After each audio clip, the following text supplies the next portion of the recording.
Good evening, I'm Adrienne Arsenault. And I'm Andrew Chang. Tonight, warnings about Canada's worsening COVID picture. We have to act now. Why Ontario's zeroing in on the flu shot. And implement paid sick days and implement pandemic pay for all workers, all essential workers. What Canadians hope to hear in tomorrow's throne speech, and why will the Prime Minister address the country afterwards? Political and police reaction to weekend violence in Red Deer. And rescuing some big creatures. Any whale we save, we're considering a real win. A race against time down under. This is The National. First, it was talk of hotspots, then an uptick, a surge, a wave. But whatever you want to call the COVID-19 situation in Canada now, it's gone from calm to dicey to dangerous. And it's gone there fast. From the lowest level of the summer, the average daily rate of new cases doubled over 2 months. Then it doubled again in just over 2 weeks. Now, the country is seeing an average of more than 1,000 new cases a day. And if infections stay on this path, the reported spread of COVID-19 will be worse than it's ever been in a matter of days. The Public Health Agency of Canada has released new modeling showing how real that possibility is, saying we're at a crossroads. But as Christine Birak shows us, modeling isn't destiny. Canada got here because of people's choices, and those choices could still push COVID-19 back. It's not unexpected. Maybe most people don't want to admit it, but COVID fatigue has set in. Because I live in an apartment, so I don't have guests, but I definitely do go out more now. Ever since everyone started easing off, I'm not gonna, my parents also started easing off on me, so I didn't take it as serious as I should have been, I guess. And that's the message from Canada's top public health officials. Given what we've just seen in the numbers, we have to act now in those big jurisdictions, those urban areas right now. New projections show on our current track, the country could hit 5,000 cases a day by the end of October. But if contacts and gatherings are reduced, Canadians can once again flatten the curve. I don't see any evidence that we're making changes now, to be perfectly frank. Instead, bubbles are growing. They now include entire classrooms full of kids. Restaurants and workplaces have reopened, and private gatherings have proven tough to police. I don't think people are going to easily go back to control measures again unless it is, thrust upon them. Health authorities insist targeted lockdowns could happen at some point, but disease trackers say this virus could get out of control fast, triggering a wave of infections much bigger than the first. The fact that we're already on that trajectory tells me that the likelihood of this being just a small blip that we're not going to notice and we can carry on is pretty low. The current surge in cases is already prompting an uptick in hospitalizations that will lead to more deaths. Yeah, a few grandparents. A fact not lost on some young Canadians who make up the bulk of new cases. Since the cases are rising up again, I'm sort of a little scared again. Experts insist Canadians know what they should be doing, and the time to act is now. Christine Birak, CBC News, Toronto. Now, the impact of this pandemic isn't just personal, it's political too. Tomorrow, the federal government is going to reset its plan for the country in a speech from the throne. Then, as David Cochrane explains, something more unusual will happen. There have been agreements and differences. In a normal year, the Governor General reads the speech from the throne and gets the last word. But with Canada facing a second wave, there will be a second speech. Justin Trudeau will address the nation Wednesday night, speaking about the urgency of fighting COVID-19. The Prime Minister keen to be the prime messenger for his COVID recovery plan. Sources close to the Prime Minister insist this has nothing to do with Julie Payette's controversies and everything to do with getting the virus under control. Trudeau will also reinforce the broad themes of the throne speech, controlling COVID, supporting Canadians and businesses financially, and rebuilding for the long term. But Trudeau is facing a minority parliament and the opposition has demands. Extend CERB, put in place a new program that doesn't cut the help they receive, and make sure every Canadian has access to paid sick leave. That's what we're asking for. There will be measures along those lines, sources say, along with more money for long-term care to address failures that led to most of the COVID deaths in Canada. There's also money for childcare to get parents, especially women, back to work. Our government remains vigilant in preparing for the possibility of a resurgence. The speech will speak to the long term, but there will be an urgent focus on the health crisis of the moment. Measures to boost testing, continued investments in vaccine, stockpiling options for a way out. Canada now has secured access to a guaranteed minimum of 154 million doses and up to 262 million doses of potential vaccines. But those vaccines aren't ready yet, so the speech and the Prime Minister's address will brace Canadians for the long haul. As cases spike and testing lines grow, life without COVID is a long way off. David Cochran, CBC News, Ottawa. And CBC News will have live coverage tomorrow of both the speech from the throne and the Prime Minister's address, hosted by Chief Political Correspondent Rosemary Barton. You can catch it all on TV, radio, GEM, and online. So this country clearly is at a crossroads with COVID-19. The reality sobering in central and western Canada, with nearly 100 cases in BC and 150 cases in Alberta. And while Atlantic Canada and the north remain mercifully quiet, both Ontario and Quebec today reported cases in the high 400s. Outbreaks in those two provinces responsible for roughly 3/4 of the country's emerging infections. Quebec seniors were among the most vulnerable populations in the early days of COVID-19 pandemic, with many deaths in long-term care facilities. As summer turns to fall, Alison Northcott shows us concerns are on the increase.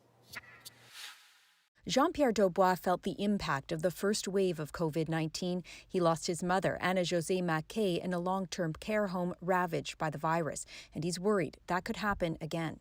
What do you do not to have your own medical system falling apart from inside? He's part of a class action lawsuit against the home and the health authority, alleging they didn't do enough to protect residents as the virus spread. Long-term care and private seniors' homes struggled early on with a lack of protective equipment, insufficient infection control, and a critical shortage of staff. Every one of us, each day, can make a big difference. Now, the government says it's made changes to be better prepared, including hiring and training thousands of orderlies for long-term care homes and tightening up infection control. Still, the virus got into this private seniors residence in Laval. It had 6 cases during the first wave. Today, it has more than 20. In the first wave, we did everything we could. Right now, we're still doing everything we can. So, once again, it's a sneaky disease, and you really got to be careful. It's one of a growing number of private seniors' homes where residents are more autonomous than those in long-term care dealing with outbreaks. Comment on peut contrôler? Quebec's health minister says the key is to monitor and control them. The government recently limited visits in long-term care homes in the most affected regions, and in private seniors' homes made masks mandatory in common areas. But this patient advocate says he'd like to see more measures. I know it is very harsh for people, but perhaps it will be the only way that we could save their life. Daubois says he'd like to see more measures, too, to prevent more deaths like his mother's. Alison Northcott, CBC News, Montreal. In Ontario, concern is growing about COVID's future strain on the healthcare system. And Katie Nicholson shows us, with the coronavirus vaccine still far away, the Premier today focused on something we can conceivably control with a jab in the arm, the flu. Another day of standing around, shifting weight on tired feet, hoping to get in and get a COVID test. And very soon, Premier Doug Ford hopes Ontarians are lining up for something else. I encourage everyone to please get their flu shot this year. It's absolutely critical. Folks, we need your help. The province has ordered 5.1 million doses of the vaccine. It will be the largest flu immunization campaign in the province's history. This isn't the magic bullet, though, right? But this infectious disease doctor says it might help keep hospital beds open. So keeping the influenza rates as low as possible in the community is going to give us a little bit of an ease up and a tool we can use to help with burdens while trying to deal with COVID-19. Ontario may be promising flu shots for all, but last year, just 42% of Canadian adults opted to get a flu vaccine. Now, some who gave it a pass last year have had a change of heart. Makes me feel a little weird getting flu shots for some reason, but I think this year I will. To create more room in the hospitals to allow people who are actually sick. If you can prevent yourself from getting sick, why not? Flu shots are a bit like American politics, right? They're very polarizing. Still, experts warn even if people get the shot, there are no guarantees it will be a match for this season's flu strain, or that it will keep enough people out of hospital. It's not a bad thing to do. I don't think it's going to have a big impact. A much bigger impact is going to be the public health measures that we've been taking and actually having people complying with the concept of with bubbles, limiting their contact with other people, mask wearing, that sort of thing. The first doses will arrive next week. Seniors and frontline healthcare workers will get early access before the rest of Ontarians get a chance to roll up their sleeves. Katie Nicholson, CBC News, Toronto. A second patient has died at a Calgary hospital that's dealing with 2 separate outbreaks. Health officials also said 2 more patients and 2 staff have tested positive, bringing the total number of cases to 22. Some patients and 88 staff members are now in isolation. Rebecca O'Toole, the wife of Conservative leader Erin O'Toole, has COVID-19. She received a positive test yesterday after developing a fever over the weekend. Her husband announced his positive test Friday after the family was exposed to a Conservative Party staffer with the virus. So the halls of power are hardly safe from the coronavirus, and the issue of COVID tests isn't safe from politics either. Catherine Cullen explains. As those droves of Canadians wait to find out if they have COVID, today this Conservative made a surprising revelation. 28 MPs had tried a test that gave a result in minutes. We had an unapproved test that's waiting for approval from Health Canada. His point was meant to be political. We need to see the government take action and speed up the process to approve these tests. But how and why were Conservatives using an unapproved test? There was a business in one of the ridings that was giving a demonstration to the Ontario caucus. A spokesperson for the Conservatives added that as part of the presentation, MPs who were interested in trying the test were invited to do so. Without naming the test, she said it had already been approved by the US FDA and in Europe.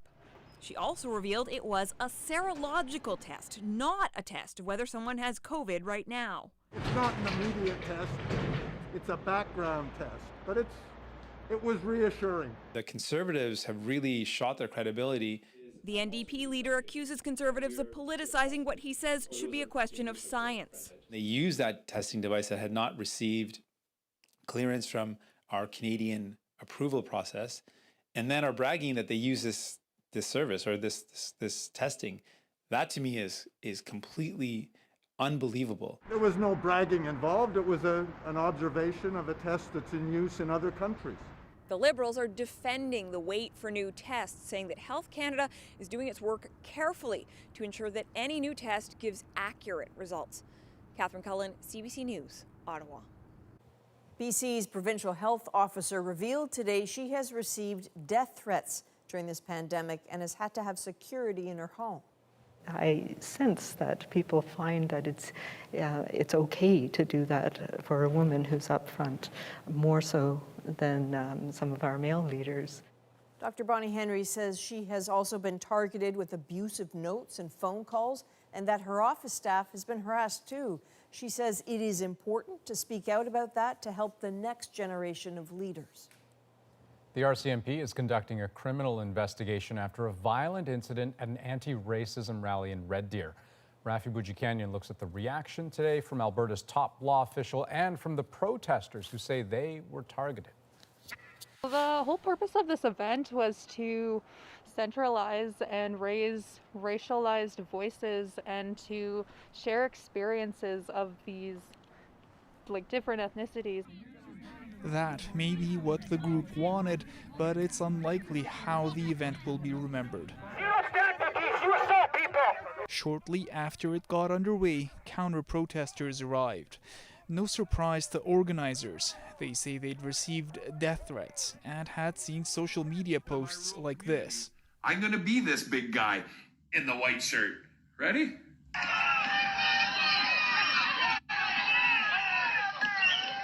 Watch what he does. Little slaps to the face. Sunday, things went further than that. I want to see these people charged. I want to see these hate groups shut down. The man who had posted the video threatening the rally was there, but says he took no part in violence. While video shows a police presence on Sunday, they made no arrests, and organizers say they did not protect anyone.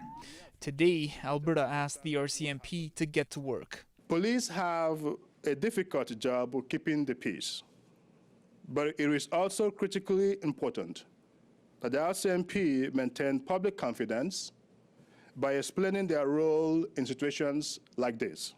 The Mounties say they had analysts doing security assessment prior to the rally, that they'd missed footage of physical violence, but can't lay charges yet. The police are required to conduct a full investigation, and we can't simply just submit a video. The anti-racism advocates say they'll travel with security for now, but say they won't stop spreading their message. Rafi Wujikanian, CBC News, Red Deer. A 53-year-old Quebec woman accused of mailing poison to the White House appeared at a court in New York today. Pascal Ferrier was arrested on Sunday after trying to enter the U.S. from Canada. According to court papers filed today, the package addressed to Donald Trump also contained a threatening letter demanding he give up his run for re-election. Parts of the Maritimes are bracing for Teddy, now a post-tropical storm. It is expected to make landfall in the morning, but it's already bringing some strong winds and significant rain.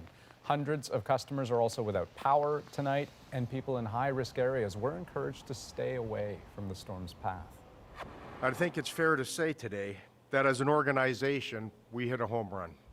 And Canadian auto workers have reached a tentative 3-year deal with Ford. It includes an investment of nearly $2 billion to start manufacturing electric cars in Ontario in the next 5 years. The deal comes at the same time as an expected pledge from Ottawa and the province to spend $500 million to upgrade the company's Oakville plant. And some Canadian media outlets are hoping they might get some federal government help in the shape of new regulations for big tech companies. Thomas Dagla looks at some of the obstacles. There would have to be a story related to it. In just about every newsroom, this is the everyday grind readers don't see. For years now, while staff do the work here, they see the profits go to U.S. tech companies. We've felt for a long time that we're contributing a lot to these platforms and getting nothing back. The pandemic has only made matters worse, with some Canadian media suffering pay cuts and layoffs.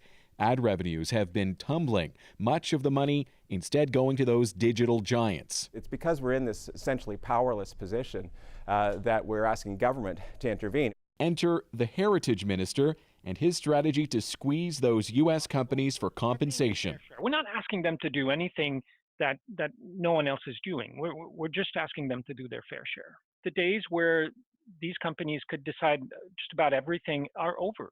In the throne speech, the government could outline some of its plans to have Canadian media compensated for their content and for harmful posts to be removed from social media. There's a policy in the works to tax digital giants and for streaming services to highlight Canadian culture. Yes, that could mean more Canadian content showing up in your Netflix recommendations. It runs a risk of a backlash from users as well, because suddenly it's now the government saying what they think Canadians ought to be viewing, as opposed to the services themselves. Can the government stop Facebook from blocking news content from its Australian viewers? And in Australia, Facebook is threatening to ban news articles if it's forced to compensate media companies. I think the idea is right, that there needs to be some sort of fair exchange, but it's the process by how you do it. And I'm not sure any country at this point has worked out best practice yet. Canada will attempt to succeed where others have failed. Win or lose, the battle could take years. Thomas Dagla, CBC News, Toronto. Still ahead, we ask what you want in tomorrow's throne speech. First, though, the changing deal breakers for parents and students. So it was a big shock. It was like, whoa, how is sore throat and runny nose not a symptom today, but it was a symptom yesterday? Will others follow BC's lead and allow kids with sniffles to go to school?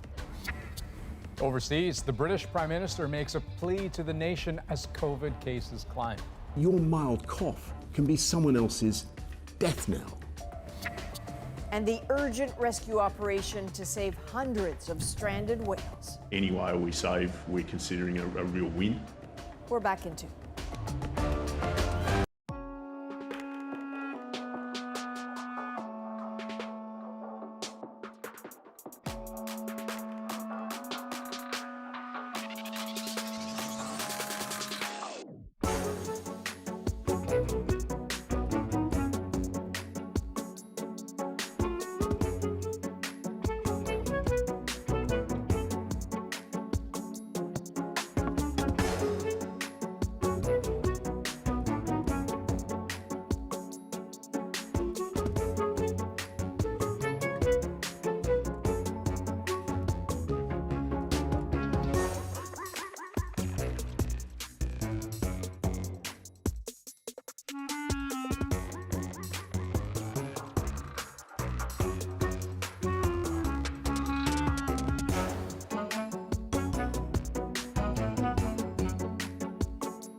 Well, it took longer than expected, but online classes at Canada's largest school board finally began today. Though, if parents and students here in Toronto were expecting a smooth transition, well, let's let Deanna Sumanek-Johnson show us how that went.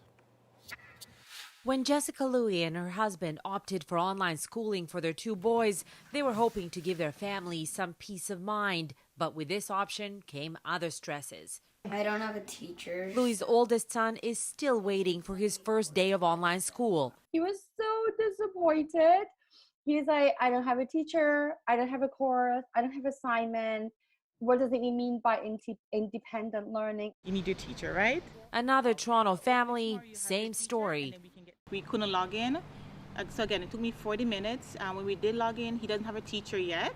Kids still without classes or teachers is another blow to families in the school board that has already delayed the start of its online school year twice. Most recently, it was because many families made a last-minute jump to e-learning. I believe that it should have started from March, having a concrete plan how to go forward for September, and I think they just waited too long to get that ball rolling. We did not anticipate that significant a change. We knew obviously we were going to get tens of thousands of students, but 78,000 students by total enrollment is actually larger than most school boards in Ontario. There are other challenges as well. Note in the chat. This teacher says he didn't experience any technical difficulties, but many of his colleagues did with the software mandated by the government. Many people are struggling with that steep technological learning curve and having to layer that learning process on top of all their other responsibilities and the other complexities of teaching. But this hurdle and many others will have to be overcome as the number of students in online courses will likely only grow alongside Ontario's infection numbers. The next date for elementary students attending in person to switch to online is right after Thanksgiving. The board says all current online students should have their teachers assigned by the end of this week. Deanna Sumanek-Johnson, CBC News, Toronto. And with children largely back in school, there are new challenges for parents to manage, checking off forms and checking for symptoms. Now, in most of Canada, that includes runny noses. Bonnie Allen looks at why that could change. Each day before school, Esther Ozu has to screen her daughter for any sign of sickness. And she knows a runny nose is inevitable. Especially winter coming is so common. It's something that we are going to experience, right? Runny nose, sneezing here and there, it doesn't mean they should stay home. Right now, a runny nose is a deal breaker. Like other places, Regina Public Schools has a screening tool for parents with a long list of symptoms that requires kids to stay home, including a fever, cough, headache, sore throat, or runny nose. But now BC has become the first province to drop 10 of its 17 symptoms off the list, including a sore throat or runny nose. So it's a balancing act to make sure that children are able to attend school as much as possible. Like when you touch your knees? This mother finds it confusing. It was a big shock. It was like, whoa, how is sore throat and runny nose not a symptom today, but it was a symptom yesterday? BC's public health officials say there's very low probability that one mild symptom on its own would indicate COVID-19 in a child. Amidas Korsandi isn't convinced. Sometimes feels like a little bit of a science experiment on our littlest people. Ontario is considering this change, something that could ease pressure on testing centers. It would keep students with just one mild symptom out of these long lines. Other provinces are waiting and watching what happens in BC. So we know that the runny nose alone is about 10% of our cases in Manitoba had only that one symptom. If we feel that we can make that change without putting our schools at risk, then we will consider it. Here in Saskatchewan, as in most of Canada, the message for now remains anyone who feels sick in any way should stay home. Bonnie Allen, CBC News, Regina. Well, next, Chief Political Correspondent Rosemary Barton on what to expect and what to watch for in tomorrow's throne speech. And later, a moment of utter disbelief. They said, I think you're going to want to sit down. No kidding. 18 million reasons not to procrastinate in tonight's moment.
Well, as you saw earlier in the program, tomorrow the federal Liberals will lay out their new vision for Canada in the speech from the throne.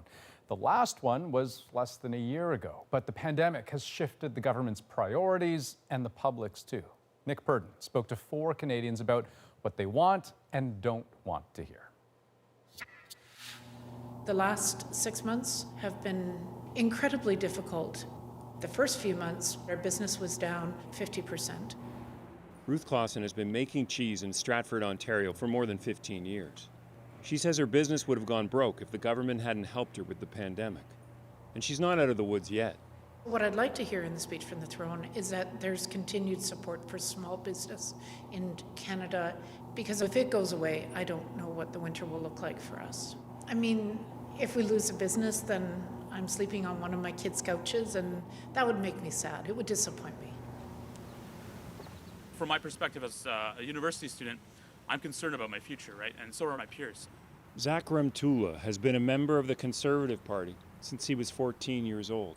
He's now in his second year at the University of Toronto, where he's taking political science. If I could say something to the government, I would be like, hey, a lot of students right now are really anxious, given the state of the economy, given the fact that we're in a global pandemic. We need reassurance, right, that, we're going to have jobs when we graduate and that we're going to be given, the same opportunity that our parents were. What's something that you really don't want to hear in the throne speech? That this deficit be increased by another $100 or $200 billion. That's ridiculous.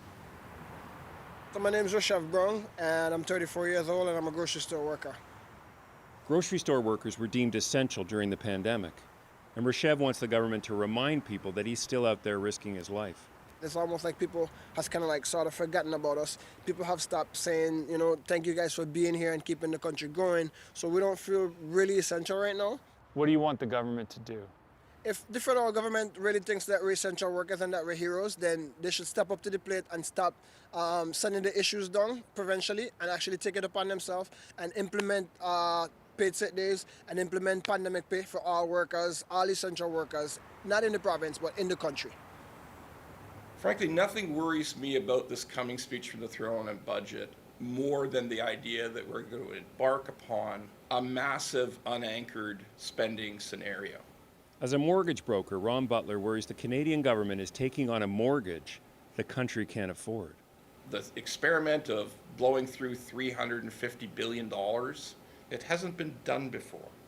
I don't think 38 million Canadians want to come out the other end in 2 or 3 years of massive deficits, finding out that, you know what? It really didn't work. We have a whole new series of problems. Ron thinks the deficit could mean high inflation or the devaluation of the loonie. Still, COVID has taught him one thing he really thinks the government should spend money on. Subsidized daycare. No matter how you slice it, the reality is that women are the primary caregivers of children in this country. So a program to do with universal subsidized daycare in Canada would have to be a benefit. So maybe it is true that from crisis comes opportunity. That's certainly what Ruth believes. The speech from the throne is an incredible opportunity for the government to maybe look outside of the box, of the traditional box, where we have based our whole economy on our GDP and growth and producing more stuff, and maybe look at a different economic model that's based more on needing less stuff, paying more for other people's work and our own work, and just living a simpler life. When you speak, I get hope, but there's also a sense of worry that I see in you. Oh, yeah. What is it? What worries you? I think the way we have chosen to live as a species has been short-sighted. I think we have asked too much of this planet, and it can't sustain itself. I don't think we have been good stewards. I think we've been selfish. And I would like some of that to stop. It would be impossible for the speech from the throne to please everyone, but the least the government could do is listen. Nick Purdon, CBC News, Toronto. So that's what some people want, but what is the government planning to deliver? Chief Political Correspondent Rosemary Barton with just how different this year's throne speech will be. The Senate chamber here behind me is where the throne speech will take place tomorrow. It's usually packed with parliamentarians and special guests, but this time things will look pretty different. A limited number of people will be allowed in the room behind me. Most parliamentarians have been told, watch it at home or in the office on your screens, just like the rest of us. The official procession into the chamber will be physically distanced. It will look different too.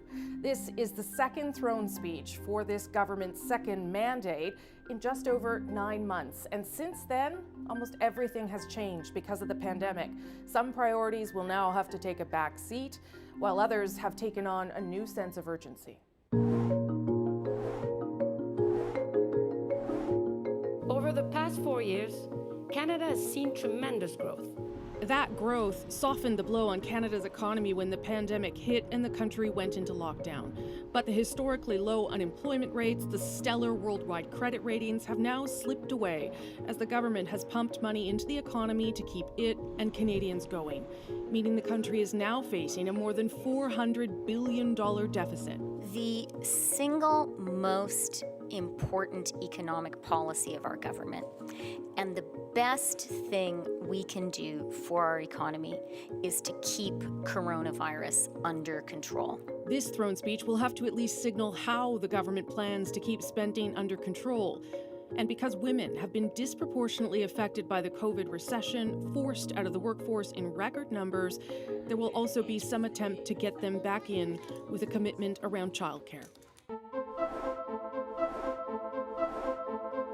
Keep Canadians safe and healthy. Perhaps never before have Canadians looked to their government to keep them safe and healthy. Before, this meant access to quality health care, a family doctor, and the beginnings of a pharmacare program for the country. What we do together now will buy us more time to further understand the virus and to develop treatments and vaccines. Now it means procuring vaccines and personal protective equipment and keeping Canadians safe in their homes, workplaces, and schools. And an issue that no one was talking about last year, the care of older Canadians and the state of this country's long-term care centres.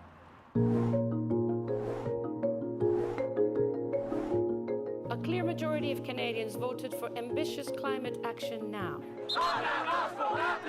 While there's no doubt the fight against climate change continues to be a centerpiece for this government and many Canadians, the Liberals' ambitions for a green recovery might be different than originally suggested. A Canada that is healthier and safer, greener, and more competitive. The government is looking at other countries like Germany, where green investments have been massive during the pandemic.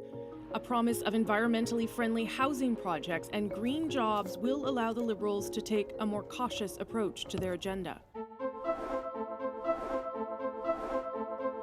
Every single person in Canada deserves a real and fair chance at success. And that must include Indigenous people. The promise of reconciliation with Indigenous peoples has not changed over these past 9 months. If anything, it has become more pressing. The Black Lives Matter movement has also pushed the importance of an anti-racist plan to the top of the government's agenda. Systemic racism is an issue right across the country in all our institutions. There was no mention of racism in the throne speech last year. This time, there will be commitments made to fix the justice system and policing, and a plan to combat racism the ministers have been working on through the summer. Of course, one thing has not changed over these many months. This is still a minority government, and the Liberals need the support of at least one opposition party in order to survive and avoid an election. In many ways, the stakes could not be higher for the government with this throne speech at a time when Canadians need to know their elected officials have their backs. Rosemary Barton, CBC News, Ottawa. And Rosie will host special live coverage tomorrow of the speech from the throne and the Prime Minister's address later in the evening. You can catch it all on TV, radio, GEM, and online. Meanwhile, details have been released for a state funeral for former Prime Minister John Turner. He will be remembered in Toronto at St. Michael's Cathedral Basilica on October 6th. Only those invited will be allowed to attend the service, and they'll have to follow strict public health rules. There will also be no public lying in state or lying in repose. Turner died last week at the age of 91. And next on The National, the British Prime Minister gave his own address to the nation tonight. Your mild cough can be someone else's death knell. The UK tightens restrictions as COVID cases climb. And later, the race against time to save hundreds of whales.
Welcome back. British Prime Minister Boris Johnson has reimposed COVID-19 restrictions as his government battles a major upswing of new cases. Nearly 5,000 were reported today, with fears that number could quickly skyrocket. Renee Filipponi has the latest from London. So we do on Thursday, you can't say last order's around 9:30, 9:45. A message of change being delivered across England today, here to bar staff about new closing times, and driven home by the Prime Minister in a national address. The tragic reality of having COVID is that your mild cough can be someone else's death knell.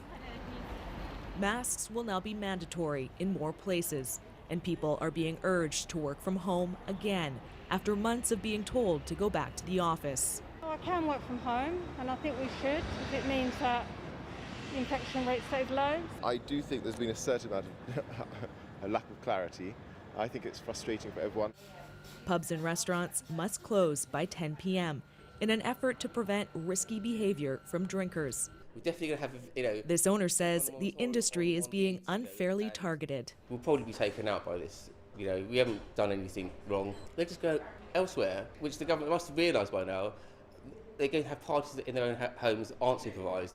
Earlier in the House of Commons, Boris Johnson said new fines will be handed out and that the military has been offered to help police. There is nothing more frustrating for the vast majority who do comply, the law-abiding majority, than the sight of a few brazenly defying the rules. The government says people should assume these new changes will be in place for 6 months. And if the infection rate doesn't drop, new restrictions could be on the way. The hope is to prevent a return to this, a near total lockdown in the spring, which brought the economy crashing to a halt. The second national lockdown is not inevitable. That would be a huge failure of government, not an act of God. And for now, shutting down the virus will mean closing time on parts of social life. Renee Filipponi, CBC News, London. Now, COVID-19 was also the focus of the United Nations 75th General Assembly. The global gathering was held mostly online with a message of cooperation. But as Stephen D'Souza tells us, U.S. President Donald Trump took his own approach. The fourth plenary meeting of the General Assembly is called to order. With global leaders at home, the United Nations Secretary General painted a stark picture of a world brought to its knees. COVID-19 has laid bare the world's fragilities: rising inequalities, climate catastrophe, widening societal divisions, rampant corruption. On the organization's 75th anniversary, Guterres stressed the United Nations mission was more important than ever. We have seen when countries go in their own direction, the virus goes in every direction. While not mentioned by name, that message might as well have been aimed squarely at U.S. President Donald Trump. I am proudly putting America first, just as you should be putting your countries first. That's okay. That's what you should be doing. Trump delivered a brief, concentrated version of his usual campaign speeches. We must hold accountable the nation which unleashed this plague onto the world, China. China's Xi Jinping took his own, thinly veiled shots at Trump. We have no intention to fight either a Cold War or a hot one with any country. Xi promised more money for UN pandemic recovery efforts and made commitments on climate change, the latest example of China stepping up at the UN as the U.S. steps back. There's no question that China would like to use the United Nations for its own purposes. After losing out on a temporary Security Council seat, that's just one of the challenges facing Canada's new ambassador to the UN. I think we have to join with a number of other countries in trying to make sure that the UN stays true to its multilateral mission. Just how Canada will do that and help the global response to the pandemic will be part of the Prime Minister's remarks when he addresses the General Assembly via video on Friday. Stephen D'Souza, CBC News, New York. Next, a frantic rescue operation off the coast of Tasmania. Any whale we save, we're considering a real win. We'll take you inside the race to save hundreds of stranded pilot whales right after the break.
I'm Josh Block. Tomorrow on CBC's daily news podcast, Front Burner, we sort through the controversy caused after the U.S. Centers for Disease Control and Prevention updated and then removed a warning about the airborne spread of COVID-19. Subscribe wherever you get your podcasts.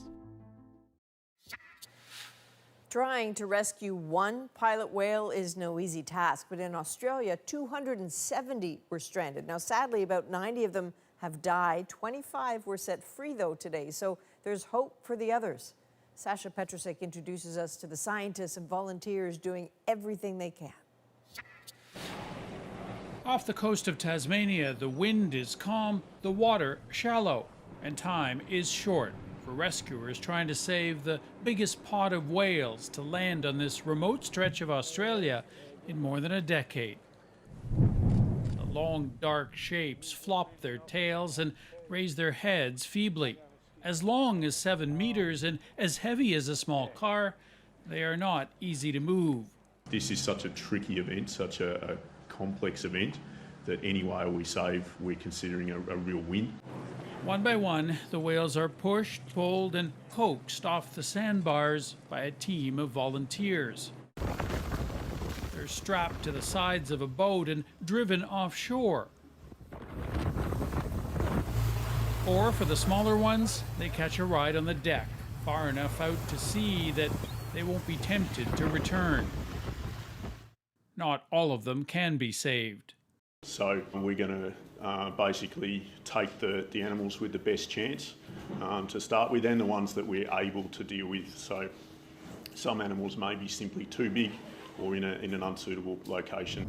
This isn't the first time dozens or even hundreds of whales have been stranded off Tasmania, but it is one of the most dramatic, and no one knows what draws them here. The pilot whales are extremely social and seem ready to stick together, even when misguided. But there really does remain a mystery as to why whales strand in the first place. Is it just a case that they're unable to navigate properly? Maybe something startled them, or maybe they're just curious. If the weather and tides cooperate, officials say rescue efforts will continue for the next several days. Sasha Petrusek, CBC News, Toronto. Well, next on The National, it took a St. John's couple a while to check their lotto ticket, but when they did, they were not disappointed. Our moment is next.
Well, this St. John's couple held on to their lottery ticket for a while before checking the numbers. They wanted to keep the dream of winning alive, but then the dream came true.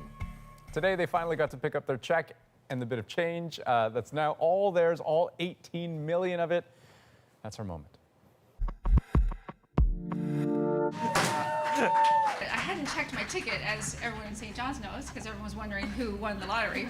He checked one and said, draw hasn't happened yet for this one. And I was like, oh, okay, take that one back.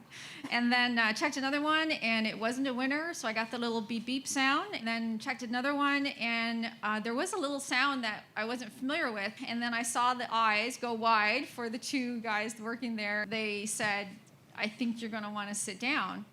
Congratulations, you won the lottery. I didn't know if I was gonna cry. I didn't know if I was gonna hyperventilate because I have my mask on, and so it was really hard to breathe. That moment when I found out it was $18.2 million, like, whoever thinks they're gonna win?